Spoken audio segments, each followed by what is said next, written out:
Oke, assalamualaikum warahmatullahi wabarakatuh. Ya, seperti biasa, saya mau ngobrolin buku.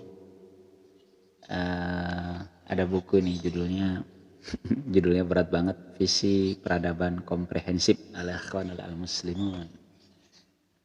Ya, tentu ini bukan bedah buku yang serius ya.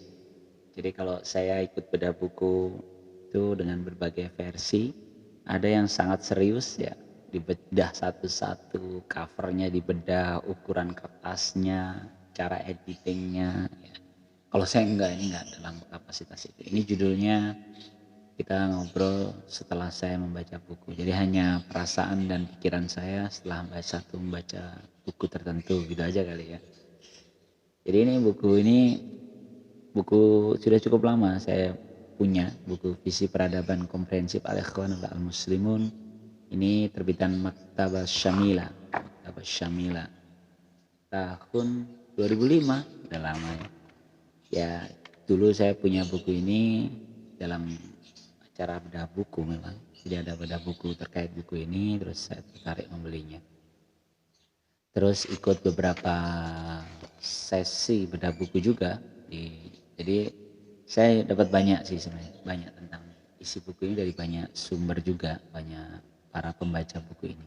Jadi sebenarnya buku ini adalah buku tentang al-Ikhwan, gerakan Ikhwan Muslimun di Mesir ya. Dia kalau lihat daftar isinya, teman-teman akan runutannya, sistematikanya itu dia bicara tentang landasan teori seperti biasa, landasan teorinya, kemudian pijakan titik tolak pembahasannya dari mana, dan beberapa pandangan terkait terkait peradaban, visi peradaban. Lalu ada pilar-pilar negara modern, di situ dibahas. Ada individu, ada keluarga, ada masyarakat, ada negara, ada kekuasaan. Sebenarnya ini kalau di gerakan tarbiyah itu memang ada tahapan itu. Jadi tahapan syasyah al-islamiyah, kepribadian muslim, kemudian adalah usroh ya, usroh al-islamiyah, biah. Setelah keluarga, pribadi, keluarga, kemudian lingkungan yang islami, kemudian syakbiyah, kemudian masyarakat, sampai dengan hukumiyah, para pemerintahan, dan terakhir itu sadiatul alam. Sebenarnya semangat buku ini itu. Jadi dia bercerita tahapan demi tahapan membangun peradaban Islam. Wah, berat banget ya.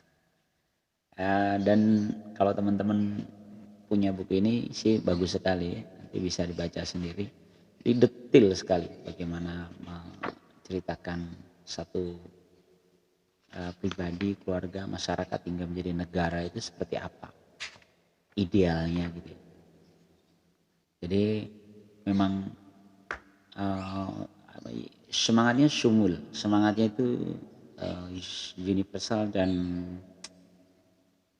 terintegrasi, apa namanya, sumul itu menyeluruh, jadi universal dan menyeluruh.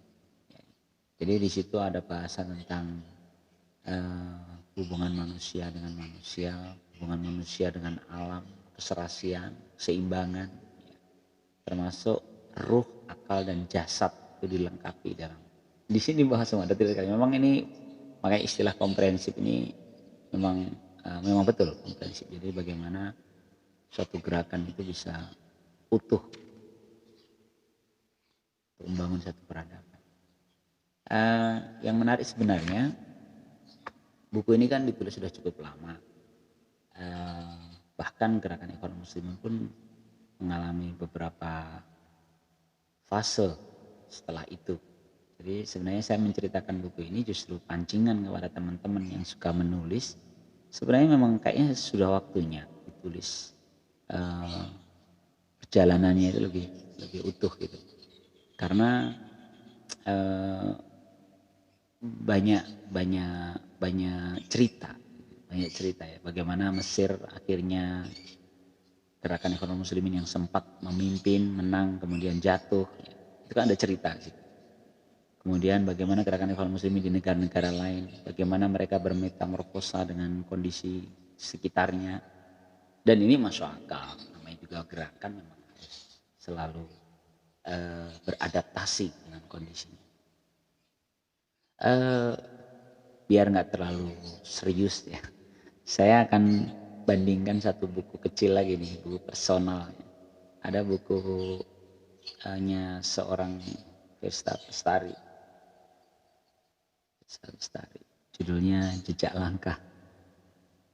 Jadi kalau tadi visi peradaban tadi cerita tentang perjalanan satu pergerakan yang ternyata membentur-bentur, tidak lalu berarti melemahkan ya kalau menurut saya. Justru benturan-benturan itu menurut saya melengkapi, karena dia akhirnya menemukan titik kesetimbangannya. Nah kalau jejak Virsa Bestari, Virsa Besari maaf ya. Ini kalau teman-teman milenial kenal betul karena lagunya lagu-lagu yang relate betul dengan kehidupan anak-anak milenial. Dia bikin lagu. Ini novelnya, saya punya, sebenarnya bukan novel ya, ini catatan. Ya novel. Kisah hidupnya, jejak. Namanya Tapak Jejak. Sebenarnya ini ada beberapa seri deh. Melanjutkan perjalanan arah langkah. Jadi tadi arah langkah, terus ini buku keduanya Tapak Jejak.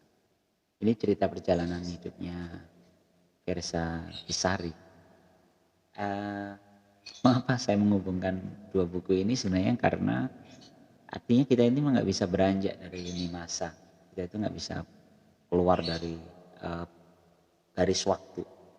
Kita akan selalu berjalan dan di perjalanan itu bisa jadi kita belajar banyak.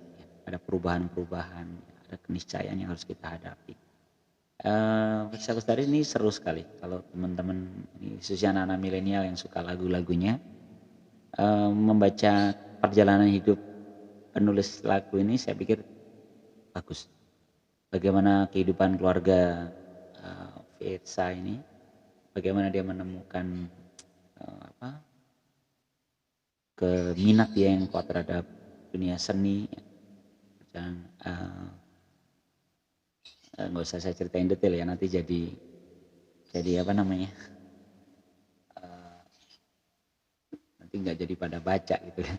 Ya intinya seru lah. Jadi dia cerita tentang bagaimana perjalanan hidup keluarganya sampai dengan ya konflik-konflik internal di keluarga sampai diam-diam berkeliling Indonesia dan menemukan banyak karakter. Ya, saya akhiri obrolan singkat ini dengan masing-masing kita ini sebenarnya memang pejalan, para pencari. Kalau hadisnya kan kita ini seperti penyeberang jalan. Jadi semua itu berjalan, bergerak. Sehingga semua itu selalu belajar. Ya. Yang terjadi itu adalah sesuatu yang harusnya kita tangkap melengkapi hidup kita, baik atau buruknya, baik atau buruknya. Nanti sampai akhirnya ya, maut yang akan datang kita nggak tahu di mana kita akan bertemu kematian itu.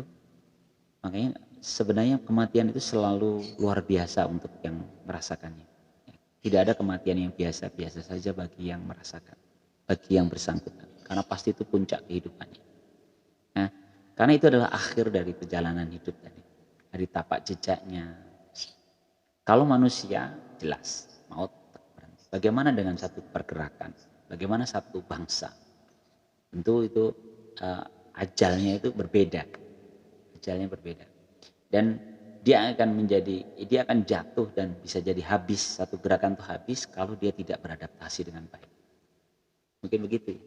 Jadi serius banget. Wallahu a'lam bishawab. Tetap terus belajar. Salam literasi. Assalamualaikum.